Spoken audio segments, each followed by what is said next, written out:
What's going on, guys? So today our assignment was to do this graphing motion walk around.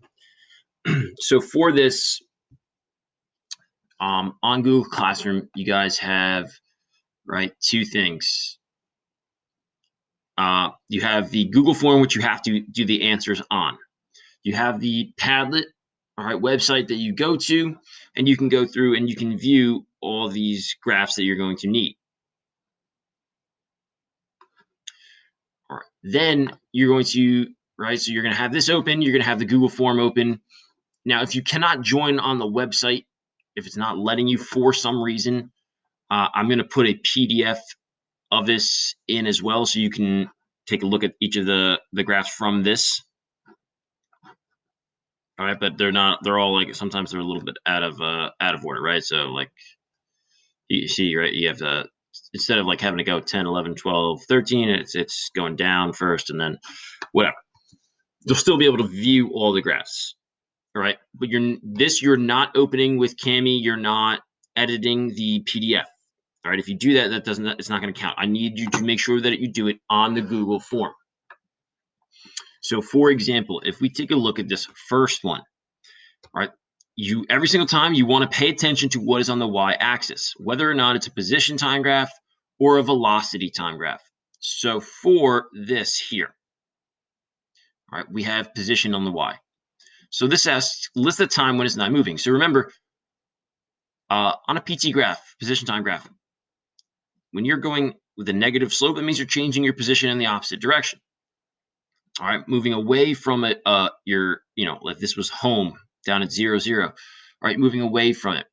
This is moving back towards it. So here we can wind up getting a negative velocity. A positive slope, we can get a positive velocity. Now a flat line, because this is position on the y, you're not changing your position from 4 to 7 seconds. But if you try and type in, 4-7 as an answer, it's gonna tell you to try again, right? If you try and type in 4-7, it's not gonna work because it's asking you specifically to list a time. So, list a time. So 4 seconds, 5 seconds, 6 seconds, or 7 seconds. If you just type one of those, it should work. Now, you're only going to use the magnitude. You're only going to use the number. You're not going to put the unit in. If you do, what will happen is a little try again thing will appear. So if you try typing in 4 meters per second or whatever, or at 4 seconds, it's going to tell you try again. So you're not going to use the unit. Okay, you're not going to use the unit.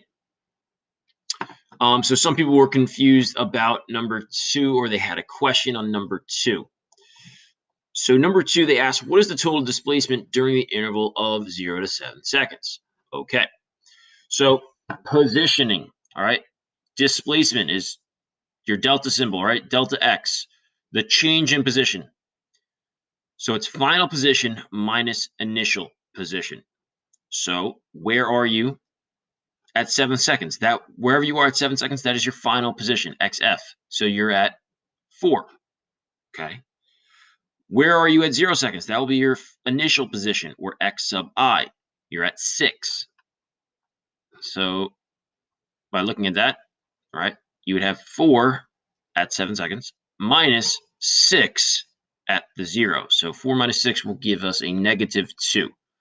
And so you need to make sure that you type in negative 2. All right, again, you're not typing meters or the unit.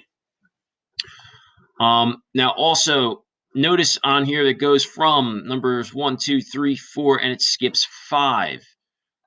Because in number 5, oh boy. Yay. All right, it's asking for the displacement during the time. And well, on this, we have a VT graph, a velocity time graph. We didn't really go over looking and calculating displacement. We talked about distance, but then the displacement part may or may not be correct. You'd have to take a couple different things into factors. So we're gonna not do number 5. So if you don't see the number here, you're just going to skip that on the Padlet. So there is no number 5 on the Google form, so you're not going to look at number 5. You're going to go right to number 6. And so right there, boom, number 6, and you go through and deal with that. I think I had a question on number 8. Like when they ask you what is the velocity at 6 seconds. Okay, well, this is a PT graph. So what you want to do is make sure, where are you at 6 seconds? Ba-bam, right there. Okay, go up and go across. Well, it tells me I'm at 6 meters at 6 seconds. Well, how the heck is that? Tell me my velocity. Is velocity the change in position over time? Well, they're not asking you for a specific time frame, all right? A time period. Like we had done on the homework from the other day. All right, a velocity time graph. They're not asking you for the distance here. And one of the other problems from the other nights, they weren't asking you for velocity. So if you have a position time graph, if you need to find velocity, if they said, all right, what is the average velocity from 0 to 3 seconds? Okay, or 0 to 4 seconds. So final position minus initial position divided by the time. 6 minus 0 divided by 4 would tell you what your velocity would be over that time period. But if they ask you what is your velocity at a specific time on a PT graph, you go to it. All right.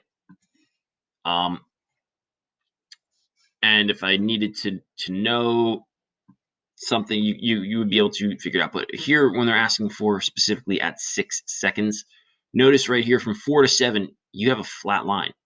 So that means on a position time graph, you're not changing your position. And if you're not changing your position, that means you have to have a speed or velocity of 0. So just keep that in mind. Okay, I had a question on this. When does this change direction? Well, here you have a positive velocity slowing down. And once you get here, now we have a negative velocity. So at 0, all right, once you cross over the x-axis, you're changing your direction on a VT graph. On a PT graph, a negative slope is indicating a change in direction. So like on this, all right, we're moving in the negative direction on positive position time graph. So negative direction, positive direction, not moving.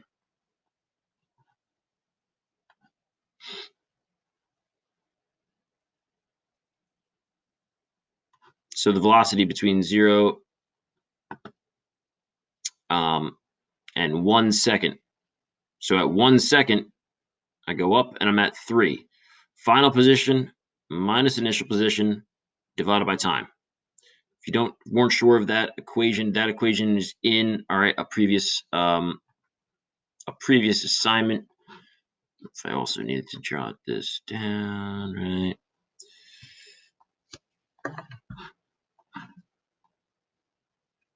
Velocity is right the change in position over change in time. So we have x